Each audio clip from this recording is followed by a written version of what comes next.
కథాశ్రవణం ప్రారంభః. ఏకదా నైమిషారణ్యే ఋషిః శౌనకాదయః ప్రపచ్చమనయం సూతం పౌరాణికం ఖలు. పూర్వము నైమిషము అనేటువంటి అడవిలో ఆ కలి ప్రవేశించని ప్రదేశము కాబట్టి అక్కడ మునులందరూ కూడా మహావిష్ణువును అర్థించి, ఓ మహావిష్ణుమూర్తి, ఈ కలియుగములో కలి ప్రవేశించని చోటు ఏదైనా ఉందా, అక్కడ మేము తపస్సు చేసుకుంటూ నిరంతరము నీ యొక్క ధ్యానము చేసుకుంటాము అని చెప్పి అడగగా, మునులందరికీ కూడా ఆ మహావిష్ణువు ఇచ్చినటువంటి ఆజ్ఞ ఏమిటట అంటే, కలి ప్రవేశించని కొన్ని ప్రదేశాల్లో నైమిషము అనేటువంటి అడవి చాలా శ్రేష్టమైనది. అక్కడికి ఎట్టి పరిస్థితిలో కూడా కలి ప్రభావపు ఆలోచనలు, చెడు ఆలోచనలు రావు. అన్నీ సత్వమైనటువంటి ఆలోచనలు, పంచభూతాలు కూడా శాంతిగా ఉండేటువంటి ప్రదేశము. అలాంటి ఆ అడవిలో మీరు తపస్సు చేసుకోండి అని చెప్పి మునులందరికీ కూడా సలహా ఇచ్చెను. వెంటనే ఆ సలహా విన్నటువంటి మునులందరూ కూడా నానా విధములుగా కూడా ప్రయాసలు పడి ఆ నైమిషారణ్యమును చేరుకొని అక్కడనే నిరంతరము తపస్సు చేసుకుంటూ ఉన్నారు. మధ్య మధ్యలో వారికి అక్కడికి వచ్చినటువంటి మునీశ్వరుల వల్ల కొత్త కొత్త విషయాలు కూడా తెలుసుకోదలిచి అడుగుచుండగా ఒకానొక దినమున సూత మహాముని వచ్చినాడు.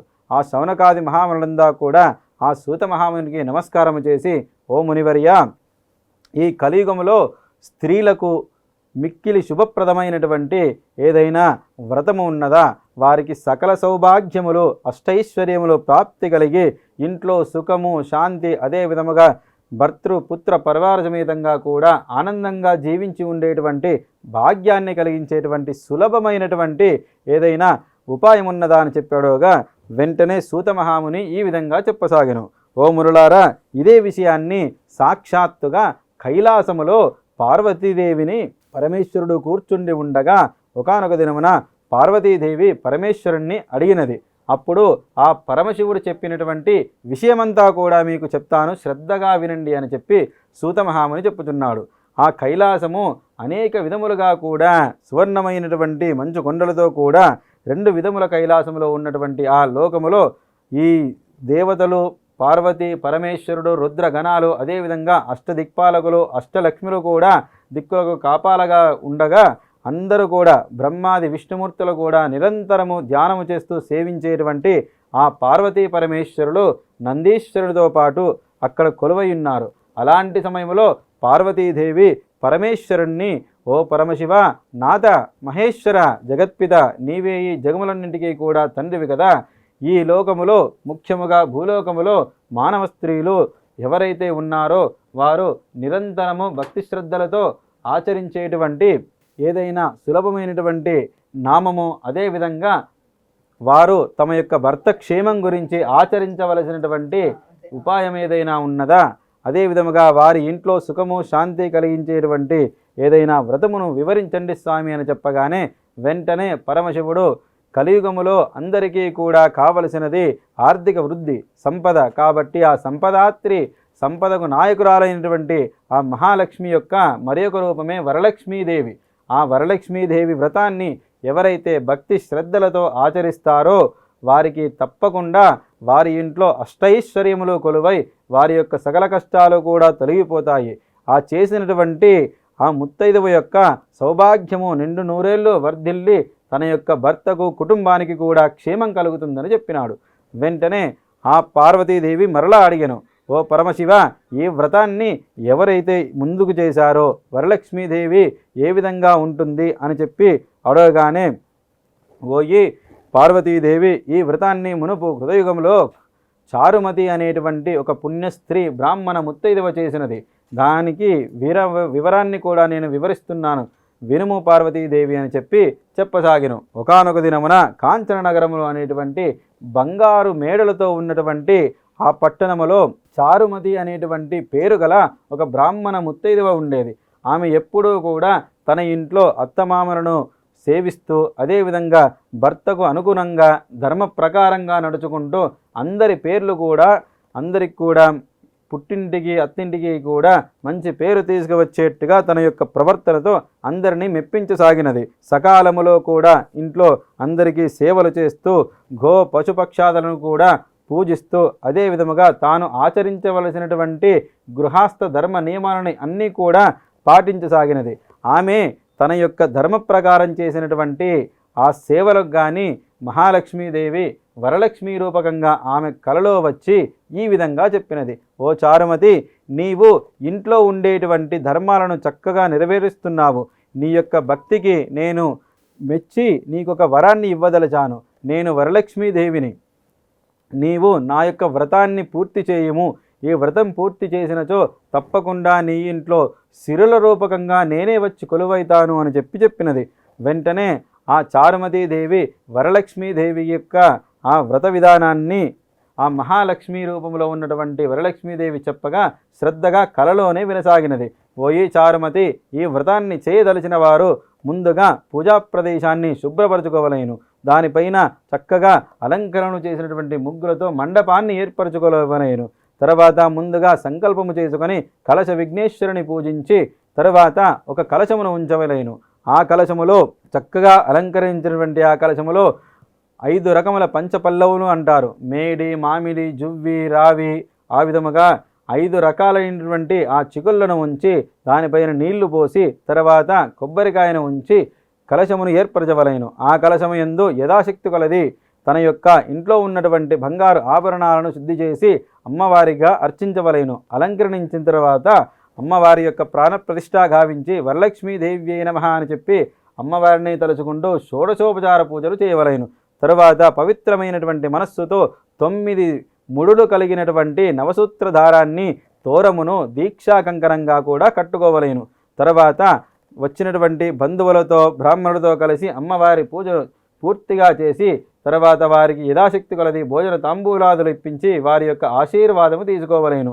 తర్వాత ఇదే విధముగా ఎవరైతే భక్తి శ్రద్ధలతో చేస్తారో వారి యొక్క సకల భారాన్ని కూడా నేనే వహిస్తాను అని చెప్పి వరలక్ష్మీదేవి చెప్పినది. ఈ విషయమంతయు కూడా చెప్పినటువంటి ఆ వరలక్ష్మీదేవి ఇంకో మాట కూడా చెప్పినది, అమ్మ చారుమతి, ఈ వ్రతాన్ని శ్రావణ మాసము పౌర్ణమికి ముందు వచ్చేటువంటి శుక్రవారం నాడు చేయవలేను. ఇది బ్రాహ్మీ ముహూర్తములో కానీ లేదా సాయంకాలం ముగిసిన తర్వాత సంధ్య తర్వాత రాత్రిపూట కానీ కూడా చేసుకోవచ్చును. అర్ధరాత్రి దాకా చేయకూడదు అని చెప్పినది. అప్పుడు ఆ చారుమతి అదే విషయాన్ని కూడా విని చక్కగా ఆ వరలక్ష్మీదేవిని కలలోనే స్తుతించినది. అమ్మా మహాలక్ష్మి, నీవే సర్వ సామ్రాజ్ఞివి, నీవే ఆదిశక్తివి, నీవే జగన్మాతవు, వేదస్వరూపిణైనటువంటి సరస్వతీ దేవి కూడా నీవే కలలో వచ్చావు కదా తల్లి. ఇక నాకు ఈ జన్మ చాలు, నా భర్త ఆయురారోగ్యములే నాకు కావాలి, నాకు దీర్ఘ సుమంగళి తత్వాన్ని ఇవ్వు అని చెప్పి వేడుకున్నది. అమ్మవారికి ఆ కలలోనే యథాశక్తి కొలది పూజ చేసి అమ్మవారి చుట్టూ కూడా ప్రదక్షిణ చేసుకున్నది. అంతటి మంచి శుభమైనటువంటి ఆ కళ వచ్చిన తర్వాత ప్రదక్షిణ పూర్తవగానే ఆ చారుమతికి మెలకువ వచ్చినది. తర్వాత ఈ వచ్చిన కళ నిజమా కాదా అని చెప్పి తన అత్తమామలకు వివరించి భర్త యొక్క అనుమతి తీసుకొని అందరితో కూడా పురోహితులతో బంధువులతో విచారింపగా ఎవరు కూడా కనిపించినను మహాలక్ష్మీదేవిగా కలలో కనిపిస్తే తప్పకుండా అది అమ్మవారి ఆజ్ఞ అని చెప్పినారు. దానితో ఇక నేను తప్పకుండా వరలక్ష్మీ వ్రతాన్ని చేస్తానని చెప్పి తన యొక్క బంధువులతో చెలికెత్తలతో కూడా అంతా విచారం చేసి ఆ గ్రామంలో ఉన్నటువంటి ముత్తైదువులంతా కూడా ఎదురు చూడసాగిరి. శ్రావణ మాసం ఎప్పుడు వస్తుందా, అమ్మవారి వరలక్ష్మీ వ్రతాన్ని ఎప్పుడు చేద్దామా, పౌర్ణమికి ముందు వచ్చే శుక్రవారం ఎప్పుడు వస్తుందా అని చెప్పి ఆలోచించినారు. ఆ శుభగడియలు రాగా వేకువజామునే బ్రాహ్మీ ముహూర్తాన్నే లేచి తన యొక్క నిత్య కృత్యములు కూడా నెరవేర్చుకొని అందరి సహాయ సహకారములతో చాలా భక్తి శ్రద్ధలతో అమ్మవారి యొక్క పూజ అనేది ఆమె చారుమతి పూర్తి చేసినది. దానితో ఆ మహాలక్ష్మి వచ్చినటువంటి ఆ వరలక్ష్మీదేవిగా ఉన్నటువంటి ఆ జగన్మాత విష్ణువాసిని విష్ణు సదాప్రియ అయినటువంటి ఆ వరలక్ష్మీదేవి ఆ వ్రతము యొక్క భక్తికి మెచ్చి అప్పటి నుండి వారి ఇంట్లో ఎటు చూసినా బంగారముగా కురిపించినది. దానితో ఆ వచ్చినటువంటి ముత్తైదువులంతా కూడా ఆహా, చారుమతి దేవిదే భాగ్యము కదా, వరలక్ష్మీ వ్రతము ఇంత ఫలప్రదమైనదా అని చెప్పి అందరూ కూడా సంతోషపడినారు. తర్వాత అమ్మవారి పూజ పూర్తిగా చేసిన తర్వాత ఆమె మొదటి ప్రదక్షిణ అమ్మవారికి చెయ్యగానే ఆమె యొక్క కాలియందు గజ్జలు బంగారంతో మెరవసాగినవి. తర్వాత రెండవ ప్రదక్షిణ చేయగానే ఆమె చేతులకి బంగారు గాజులు వచ్చినవి. మూడవ ప్రదక్షిణ చేయగానే ఆ చారుమతీ దేవికి ఒళ్ళంతా కూడా బంగారముతో అమ్మవారు నింపేసినది.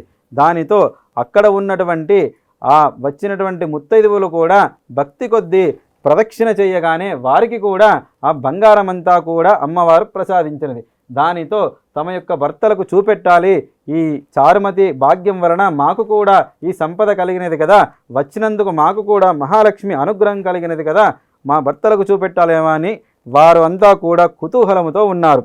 ఇంట్లో వెళ్ళి చూడగా ఎటు చూసినా కూడా బంగారము, వజ్రము, రత్నాలు కూడా మెరుస్తున్నవి. ఇలాంటి శ్రావణ మాసము లక్ష్మీ మాసము కాబట్టి భక్తి శ్రద్ధలతో చేసేటువంటి వ్రతం వల్ల ఇంట్లో సంపద నిరంతరము కురుస్తుందని చెప్పి వరలక్ష్మీదేవి ఆశీర్వాదము. కాబట్టి అలాంటి ఆ వ్రతం పూర్తి కాగానే ఆమె యొక్క 12 రకములైనటువంటి ప్రసాదాలను అమ్మవారికి నైవేద్యము పెట్టి యథాశక్తి కొలది ఆ వాయినాలను వచ్చినటువంటి బ్రాహ్మణులకు, ముత్తైదువులకు కూడా సమర్పించినది. తర్వాత వారందరూ కలిసి భోజనము చేసి చక్కగా తాంబూలాదులు వేసుకుని తర్వాత అమ్మవారికి నమస్కారము చేసి ఇంటికి బయలుదేరే సమయంలో కూడా వచ్చినటువంటి ముత్తైదువుల యొక్క భర్తలు కూడా వారు కూడా బంగారు రథాలతో, బంగారు ఏనుగులతో వచ్చినారు. అప్పుడు అందరూ కూడా అన్నారు, మీరు వచ్చినటువంటి వేళ విశేషమేమో కానీ మన ఇల్లంతా కూడా బంగారంతో నిండిపోయినది అని చెప్పగా వచ్చినటువంటి ముత్తైదువులు కూడా మనసారా ఆ వ్రతాన్ని చేసినటువంటి చారుమతీదేవిని ఆశీర్వదించి, తల్లి చారుమతి భాగ్యవతి, నీ వల్ల మా యొక్క దారిద్ర్యం కూడా తొలగిపోయి మా ఇంట్లో కూడా బంగారం వచ్చినదే, నీవు ప్రతి సంవత్సరము ఇదే విధంగా సంతోషంగా సుఖంగా చేసుకోమ్మా, మేము తప్పకుండా వస్తాము, మేము కూడా ఇక్కడనే వ్రతంలో పాల్గొంటామని చెప్పి ఆ చారుమతిని అభినందించి ఆమె యొక్క దైవ యొక్క కటాక్షాన్ని పొగుడుతూ కూడా ఊరంతా కూడా వాళ్ళు అదే విధంగా చెప్పుకుంటూ తమ యొక్క పట్టణంలో ఉన్నటువంటి ఇళ్ళకు బయలుదేరినారు. ఈ విధముగా చారుమతి తాను ఒక్కరే చేసుకోవడం వల్ల అక్కడికి వచ్చినటువంటి ముత్తైదువులకు కూడా ఆ వరలక్ష్మీదేవి వరాలను కురిపించినది. కాబట్టి ఇలాంటి వరాలను కురిపించేదేవి అయినటువంటి ఈ వరలక్ష్మీదేవి వ్రతాన్ని ముఖ్యంగా ముత్తైదువులు తప్పకుండా చేసుకోవలసినది. కాబట్టి ఆ వ్రతాన్ని చేయగానే అమ్మవారి యొక్క ఆశీర్వాద ఫలం అనేది వారి ఇంట్లో తప్పకుండా శుభంగా వెలసి సిరులు కూడా కొలువయ్యుంటాయని శాస్త్రము. ఇలాంటి ఈ చారుమతీదేవి ఆచరించినటువంటి ఆ వ్రతాన్ని అందరూ కూడా భక్తి శ్రద్ధలతో ఆచరించవచ్చును అని చెప్పినాడు. అప్పుడు పార్వతీదేవి నారదుణ్ణి పిలిచి, ఓ నారద, నీవు తప్పకుండా ఈ వ్రతాన్ని భూలోకములో అందరి చేత ముత్తైదువుల చేత నోమించేటట్టుగా చేయుము అని చెప్పి ఆజ్ఞాపింపగా నారదుడు భూలోకములో ప్రచారము గావించినాడు. ఈ విధంగా ఆచరించేటువంటి వరలక్ష్మీ వ్రతం సదా గొప్పనైనది. ముత్తైదువులకు దీనిని మించినటువంటి వ్రతము లేదు కలియుగములో అని శాస్త్రము. కాబట్టి మునులారా, మీరు అడిగిన ప్రశ్నకి వరలక్ష్మీ వ్రతమే సరి అయినటువంటి సమాధానము. కాబట్టి సదా ఆ మహాలక్ష్మిని ఎవరైతే తలుచుకుంటారో వారికి ఆ విష్ణుమూర్తి నారాయణుడు సదా రక్షగా ఉండి వారి ఇంట్లో కొలువై ఉంటాడని శాస్త్రము. చక్కని కుటుంబము, సుఖము, సంతోషముతో పాటు వంశవృద్ధి, పుత్రులు, పౌత్రులు కూడా కలుగుతారని చెప్పాను. కాబట్టి మీరు కూడా ఆ వ్రతాన్ని మనస్సులో తలుచుకోండి అని చెప్పినారు. వారంతా కూడా ఆ అమ్మవారిని మనస్సులో తలుచుకుంటూ, ఆహా ఏమి భాగ్యమో కదా చారుమతీదేవిది అని చెప్పి మరలా వారి యొక్క తపస్సును కొనసాగించినారు.